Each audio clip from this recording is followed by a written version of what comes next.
Madam ভাই, আমাকে 1 minute সময় দেওয়া যাবে? স্পিকার মহোদয়, মাননীয় স্পিকার, আমাকে 1 মিনিট সময় দিন। ভাই বলেছেন যখন তথ্য দিতে হবে 1 মিনিট সময় বলেন। 1 মিনিট ভাইটাই বলবেন না।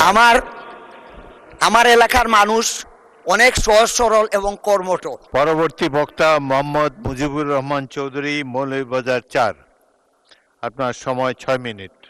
মাইক তো। বিসমিল্লাহির রহমানির রহিম। মাননীয় স্পিকার, মাননীয় প্রধানমন্ত্রী, মাননীয় মন্ত্রীবৃন্দ এবং মাননীয় সংসদ সদস্যবৃন্দ, প্রথমে আমি মহান রাব্বুল আলমিনের কাছে শুকরিয়া আদায় করছি। মাননীয় স্পিকার, আমি আপনার মাধ্যমে এই মহান জাতীয় সংসদে দাঁড়িয়ে কৃতজ্ঞতা প্রকাশ করছি আমার এলাকার জনগণের প্রতি, যারা আমাকে সিলেট বিভাগের 19টি আসনের মধ্যে সর্বোচ্চ ভোটের ব্যবধানে বিজয়ী করেছেন এবং মাননীয় প্রধানমন্ত্রী তারেক রহমান সাহেবের হাতকে শক্তিশালী করেছেন। আজকের দিনে শ্রদ্ধার সাথে স্মরণ করছি বীর মুক্তিযোদ্ধা, স্বাধীনতার ঘোষক, বহুদলীয় গণতন্ত্রের প্রবক্তা শহীদ প্রেসিডেন্ট জিয়াউর রহমানকে। আমি আরও স্মরণ করছি যার আদর্শ মননে লালন করে জাতীয়তাবাদী দলের রাজনীতিতে এসেছি, মাদার অফ ডেমোক্রেসি, গণতন্ত্রের আবুসুর নেত্রী, 3বারের সফল প্রধানমন্ত্রী বেগম খালেদা জিয়াকে। মাননীয় স্পিকার, আমার এই আসন চা বাগান, পাহাড়, হাওর আর প্রাকৃতিক সৌন্দর্যের অপার লীলাভূমি। এটি বাংলাদেশের চায়ের রাজধানী হিসেবে পরিচিত। এই অঞ্চল শুধু অর্থনীতির নয়, পরিবেশ ও পর্যটনের দিকে অত্যন্ত গুরুত্বপূর্ণ। এখানে রয়েছে 29টি। মাননীয় সদস্য, দেখে দেখে পড়া অ্যালাউড না সংসদে। আপনি এমনি বলেন, সর্বোচ্চ ভোটে পাশ করেছেন, এক্সটেম্পর বলতে থাকেন। একবার নোটটা দেখে তারপর আমাদের দিকে তাকিয়ে বলতে থাকেন। আমার এলাকায় হাওর, চা বাগান এবং আমাদের এলাকায় অনেকগুলা স্পট রয়েছে পর্যটনের।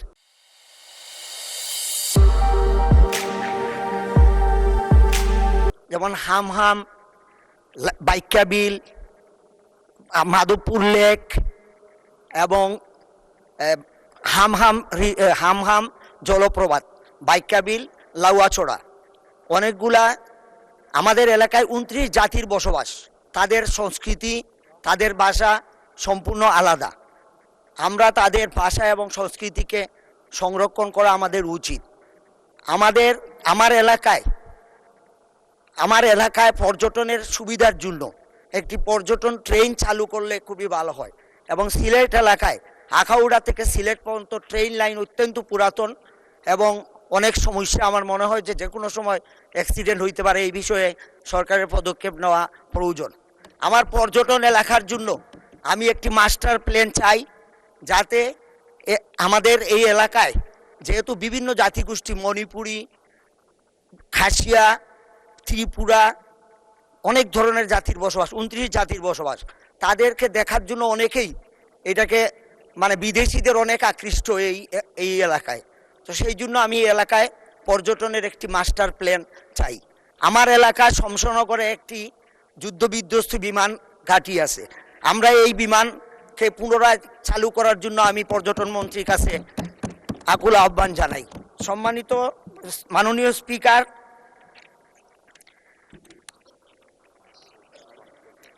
স্বাস্থ্য খাতের উন্নয়ন বিষয়টি অত্যন্ত জরুরি। পর্যটন হওয়ায় আমার শ্রীমঙ্গলে বর্তমানে 50 শয্যা বিশিষ্ট একটি হাসপাতাল আছে, এটাকে আমি 100 শয্যা বিশিষ্ট করতে চাই। এবং কমলগঞ্জেও একটি 50 শয্যা বিশিষ্ট আছে, এখানে আমরা 100 শয্যা বিশিষ্ট হাসপাতালে উন্নীত করলে এলাকার মানুষের অনেক উপকার হবে।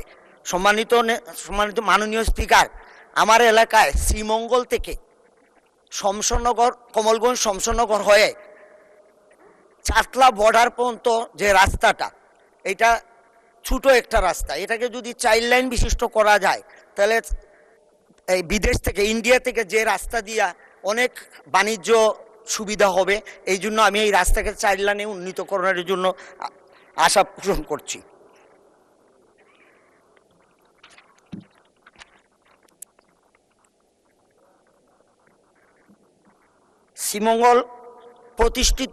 শ্রীমঙ্গলের একটি প্রতিষ্ঠিত দ্বিতীয় চা নিলাম কেন্দ্রটি পুনরায় চালু করার জন্য অনুরোধ করছি। কারণ ফেসিবাদের আমলে আমার এই এলাকায় চায়ের একটি নিলামের জায়গা ছিল, কিন্তু সেটাকে তারা খাটিয়ে চিটাগাঙে নিয়ে গেছে। আমরা এটাকে আবার পুনরায় চালু করার জন্য জোর দাবি জানাচ্ছি। আমার এলাকায় ইদানিং পরিবেশকে নষ্ট করে যেভাবে রিসোর্ট তৈরি হয়েছে প্ল্যান ছাড়া, এবং এটা সরকারের মানে সরকার কোনো এটা থেকে রেভিনিউ পাচ্ছে না, পাহাড় কেটে বিভিন্নভাবে রিসোর্ট তৈরি করা হয়েছে। আগের যে আমার আগে যে যিনি এমপি ছিলেন উনি একটানা 37 বছর এমপি ছিলেন, যার ফলে স্বৈরশাসনের মানে স্বৈরশাসন কিভাবে হয় সেটা শ্রীমঙ্গল কমলগঞ্জের মানুষ হাড়ে হাড়ে টের পায়। উনার যেটা মন চায় সেটাই উনি করছেন। আমাদের এখানে এই প্রভাবশালী লোকরা সরকারের জায়গা দখল করে, রেলওয়ের জায়গা দখল করে তারা বিভিন্ন স্থাপনা তৈরি করেছেন, যেটা আমাদের জন্য অনেক অসুবিধা। আমি আশা করব আমাদের এই এলাকার যে যে বনাঞ্চল আছে, যে সরকারি জায়গাগুলো আছে, সেটাও মুক্তির জন্য আমি সংশ্লিষ্ট মন্ত্রীদের কাছে আন্তরিকভাবে দাবি জানাই।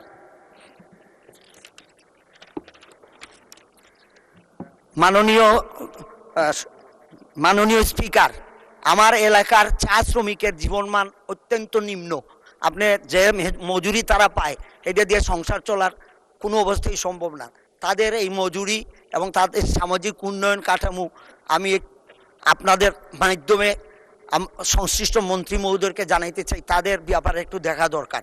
এইবার তারা আমাদের জনাব তারেক রহমান সাহেব যখন মৌলভীবাজার গিয়েছিলেন, ম্যাডাম ভাই আমাকে 1 মিনিট সময় দেওয়া যাবে? স্পিকার মহোদয়, মাননীয় স্পিকার আমাকে 1 মিনিট সময় দিন। ভাই বলেছেন যখন তথ্য দিতে হবে 1 মিনিট সময়, বলেন 1 মিনিট। ভাইটাই বলবেন না। আমার এলাকার মানুষ অনেক সহজ সরল এবং কর্মঠ।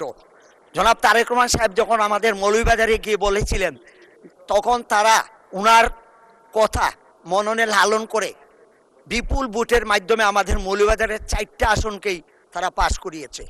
এই জন্য আমরা তাদের কাছে ঋণী। আমি চাই চা জনগোষ্ঠীর উন্নয়ন হোক এবং নিগোষ্ঠীর উন্নয়ন হোক। আমাদের এলাকা পিছিয়ে পড়া এলাকা, 55 বছর আওয়ামী লীগ শাসন করছে, কোনোদিন বিএনপি এখানে ক্ষমতায় যাইতে পারে নাই।